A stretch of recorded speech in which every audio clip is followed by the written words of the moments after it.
কংগ্ৰেছৰ নৱনিৰ্বাচিত সভাপতি তথা সাংসদ গৌৰৱ গগৈৰ উপস্থিতিয়ে এক প্ৰকাৰে কংগ্ৰেছময় কৰি তোলে উজনি। কালি যোৰহাটৰ পিছত আজি শিৱসাগৰত সদল বলে উপস্থিত হোৱাত লোকে লোকাৰণ্য হৈ পৰে সমগ্ৰ শিৱদৌল প্ৰাংগণ। জাতীয় সংস্কৃতি বিহুৰ তালে তালে নাচি বাগি শিৱসাগৰৰ জনতাই গৌৰৱ গগৈক মৰমেৰে জ্ঞাপন কৰে শুভেচ্ছা। জনতাৰ অভাৱনীয় ভিৰৰ মাজতে জাতীয় নীতি নিয়মেৰে গৌৰৱ গগৈয়ে ঐতিহাসিক শিৱদৌলত প্ৰাৰ্থনা জনায়। কাইলৈ গৌৰৱ গগৈ উপস্থিত হ'ব কলিয়াবৰ আৰু নগাঁৱত। শিৱসাগৰৰ পৰা অচিন্ত শইকীয়াৰ প্ৰতিবেদন AIN লাইভ।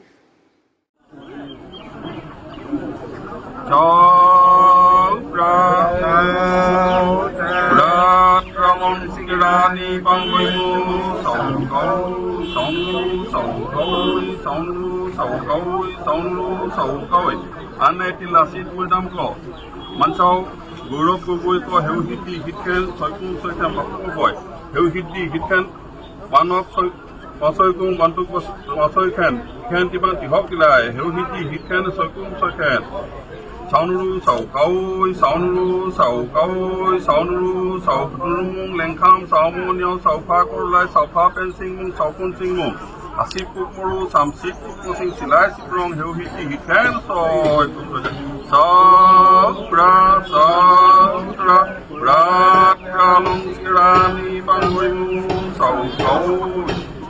লেহে পৰম পবিত্ৰ দিনত আজি এই লাচিতপুৰ ফুকন মৈদাম প্ৰাংগণত অসমৰ মাননীয় অসম প্ৰদেশ কংগ্ৰেছী মাননীয় সভাপতি গৌৰৱ গগৈ ডাঙৰীয়াই ইয়াত আহি লাচিতপুৰ ফুকন মৈদামত তেখেতৰ আশীৰ্বাদ গ্ৰহণ কৰিছে।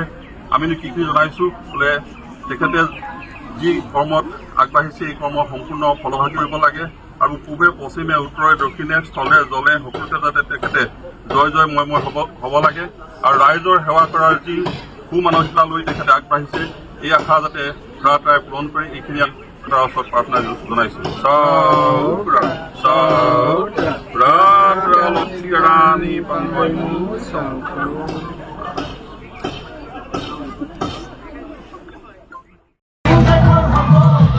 বিজু হাজৰিকাৰ ক'ব বিচাৰিছো, বিজু হাজৰিকা দম আছে যে শিৱসাগৰলৈকে আহক, শিৱসাগৰত আহিলে দেখা পাব।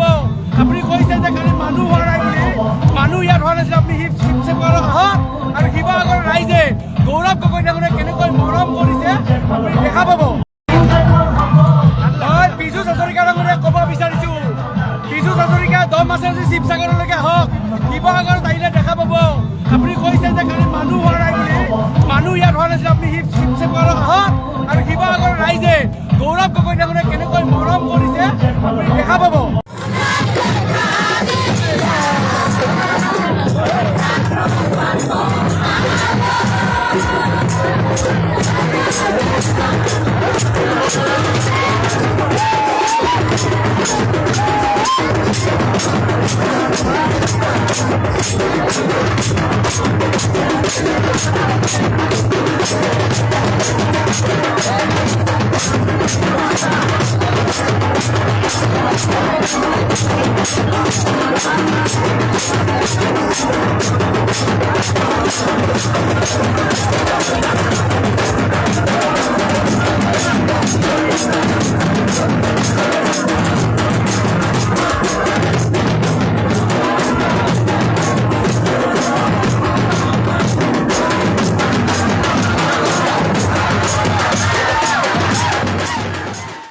যিকোনো খবৰ আৰু বিজ্ঞাপনৰ বাবে যোগাযোগ কৰক 7896121996 লগতে 7002537271।